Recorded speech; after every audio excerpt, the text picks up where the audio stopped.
Silakan. Ini yang nyantet antum tuh ini. Ya silakan. Itu disuruh presiden baca yang ini. Assalamualaikum warahmatullahi wabarakatuh. Salam warahmatullahi wabarakatuh. Saya akan mempresentasikan teori kebutuhan dari Halim. Menurut teori kebutuhan, manusia memiliki tingkatan kebutuhan psikologis, kasih sayang, rasa aman, rasa penghargaan, dan aktualitas diri yang harus dipenuhi. Kebutuhan tersebut tergantung pada kepribadian yang diperoleh oleh orang tersebut sedari usia dini. Manusia cenderung mendahulukan terpenuhinya kebutuhan pokok baik secara fisik maupun sosial. Setelah itu, ketika kebutuhan pokok telah terpenuhi, manusia akan berbalik pada politik.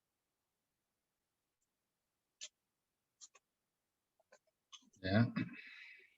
Next slide. Sudah? Para pakar komunikasi politik berpendapat bahwa apa yang dipelajari manusia mengenai politik bergantung pada kepribadiannya yang telah tertanam pada masa kecil. Manusia biasanya memenuhi kebutuhan pokok psikologis dan sosialnya pada masa ketika usia dini. Manusia berperilaku terhadap bagaimana pemenuhan kebutuhan akan diri dan hidupnya.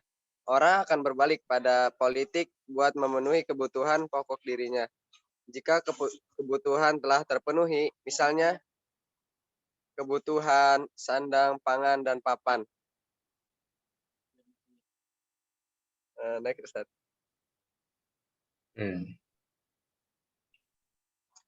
Bentar ya.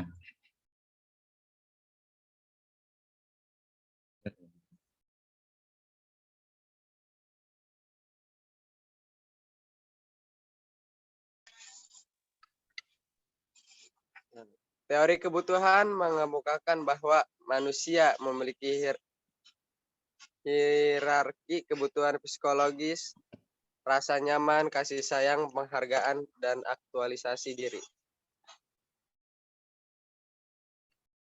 Terus, silakan. Abraham Maslow beranggapan bahwa semua motivasi terjadi pada reaksi atas persepsi seorang individu atas 5 macam tipe dasar kebutuhan. Menurut Maslow, 5 macam kebutuhan dasar yang senantiasa dialami seorang individu. Jangan dimatikan audio antum.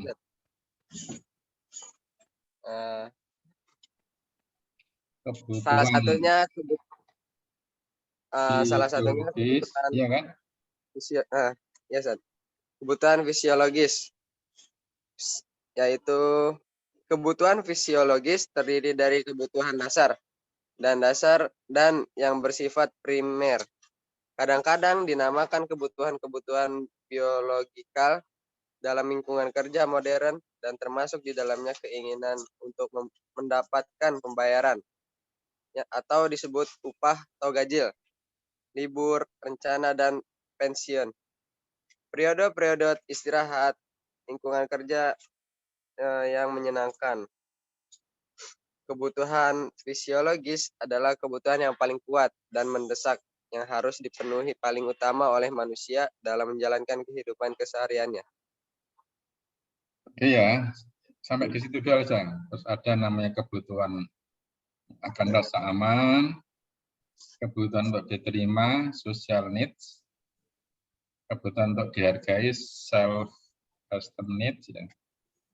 Kebutuhan aktualisasi diri. Nah, Oke. Apa yang ingin disampaikan ini nanti dan bagaimana implikasinya terhadap komunikasi politik? Nah, di situ nanti. Itu kan teorinya ya, terus implikasi terhadap komunikasi politiknya itu kayak apa? Kalau tadi teori Jaron Suntek itu lahirlah istilah namanya media mainstream, gitu toh. Kalau teori kepala batu itu melahirkan apa namanya media alternatif, sekarang hegemoni media sudah dilawan ya dengan adanya media-media sosial tadi. Nah, sekarang antum apa yang antum tangkap dengan misalnya sekarang fenomena itu dengan teori kebutuhan tadi. Dengan teori kebutuhan tadi. Apa yang bisa antum tangkap?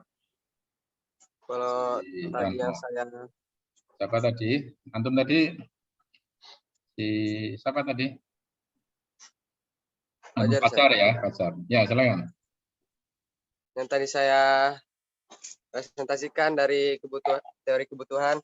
Jadi manusia tuh membutuhkan. Jangan, itu teori lagi. Sekarang implikasi ini tentang ke politiknya, Ustaz. Implikasinya terhadap performa komunikasi atau media massa kita kayak apa? Ya silakan, coba belum jawab.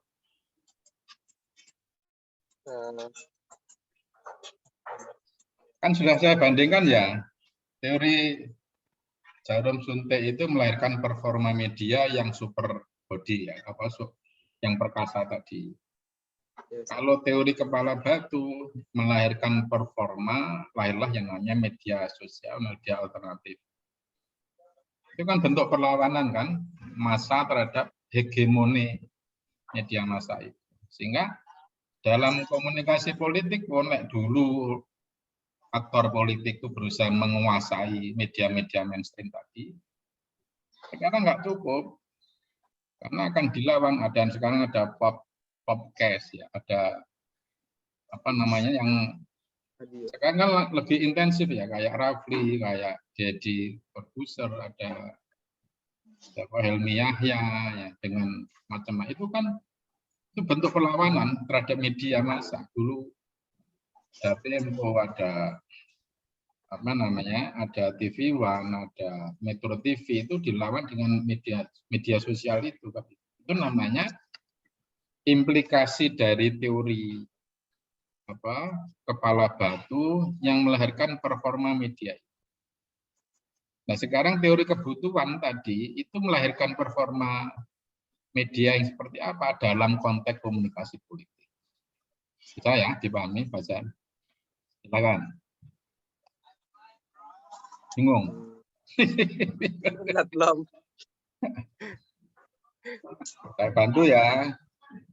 Lahirlah sebuah performa, misalnya tentang acara-acara yang sifatnya antara itu loh ya, host dengan penonton tuh langsung ngobrol langsung, itu namanya apa? Antara host ya, televisi itu kan melibatkan partisipasi langsung ya, dari penonton, itu namanya apa? Media. Langsung tetap muka. Sekarang banyak kan media-media massa. Iya. Tidak kaku, tidak ini, tapi langsung komunikasi antara host itu dengan penonton. Itu namanya apa?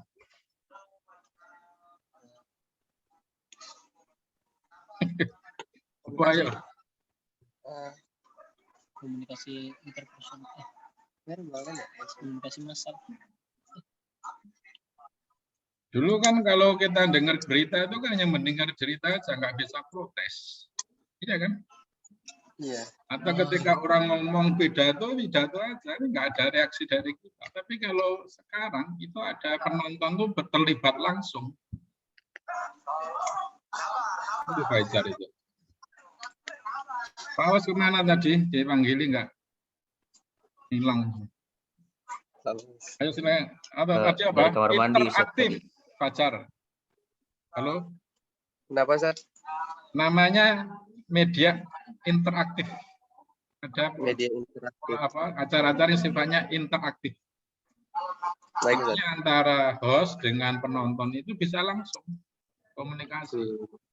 Seperti namanya acara-acara live ya. Acara-acara live itu ya. Terus antara penonton dengan ini bisa komunikasi langsung. Komunikasi secara langsung ya, Ya. Apa artinya? Secara komunikasi politik apa artinya? Seandainya antum sebagai aktor politik dengan situasi seperti itu, apa yang harus dilakukan oleh aktor politik? Nah, ngono arahnya ke situ.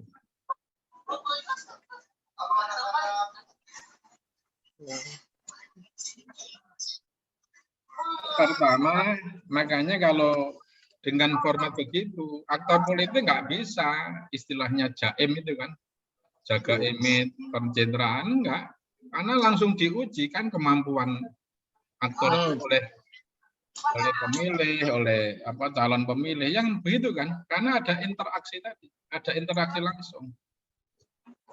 Tapi kalau jarum suntik nggak tahu kita aktor itu jelek atau buruk, asal pentingnya itu desain dari redaktur, ya.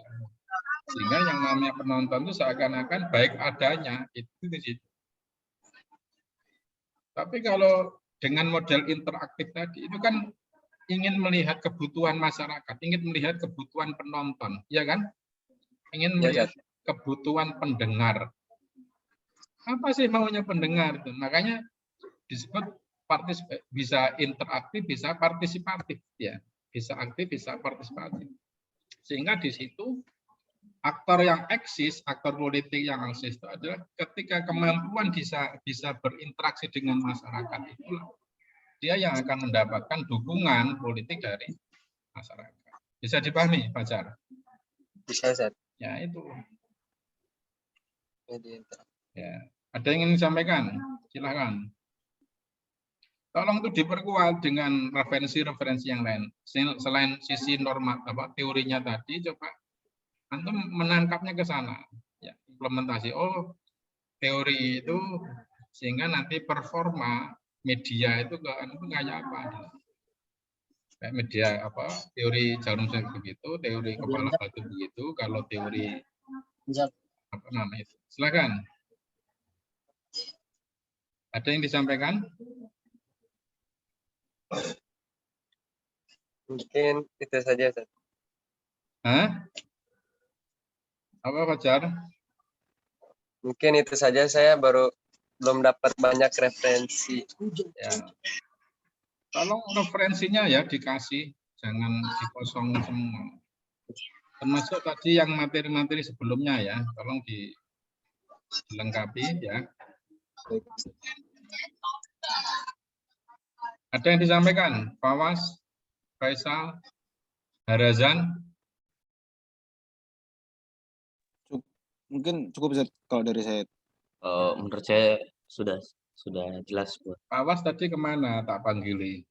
Ke kamar mandi sebentar, Ustaz. Jam 8:30, jam